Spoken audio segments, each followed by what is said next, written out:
Hari ini kita akan belajar tentang conditional sentence. Conditional sentence itu adalah tenses yang digunakan untuk tiga hal nih. Yang pertama, menspekulasi tentang hal yang bisa terjadi atau yang mungkin terjadi, dan yang ketiga, hal-hal yang kita inginkan untuk terjadi. Conjunction atau kata penghubung di conditional sentence ini sebenarnya ada banyak. Ada if, even if, when, whenever, whether, unless. Tapi yang paling sering digunakan adalah if. Nah, conditional sentence sendiri itu ada 4 macam. Jadi ada tipe 0, tipe 1, 2, dan tipe 3.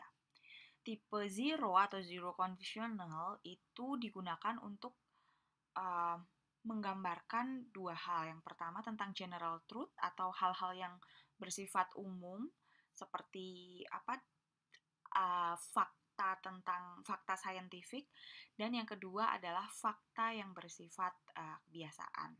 Contohnya yang bersifat kebiasaan ya, if I am late, my father drive me to school.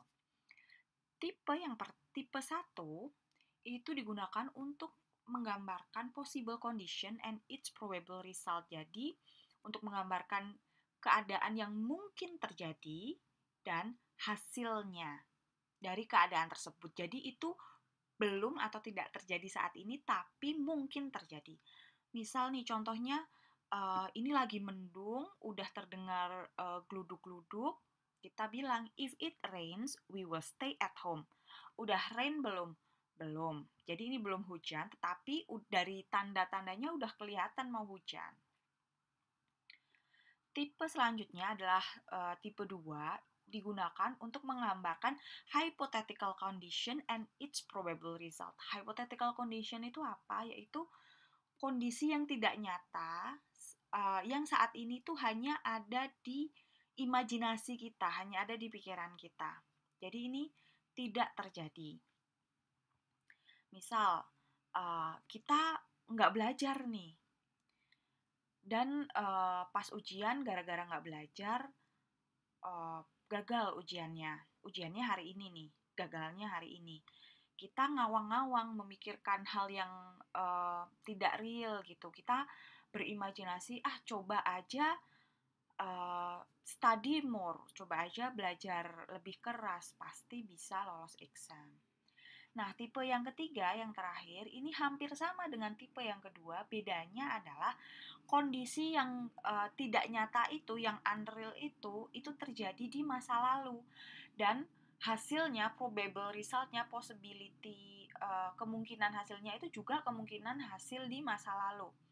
Misal, coba dulu aku menang lotre, pasti aku udah pergi ke Eropa. Jadi menang lotrenya itu di masa lalu, perginya ke Eropa itu juga udah berlalu gitu.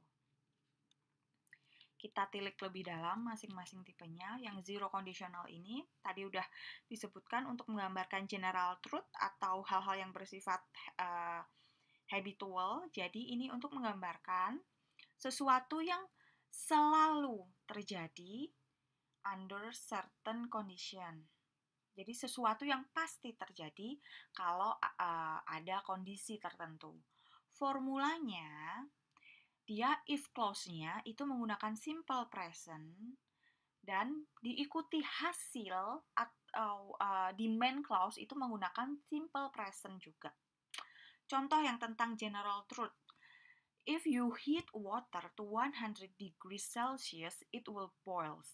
Jadi kalau kita menghangatkan air sampai 100 derajat Celcius, itu udah pasti masak.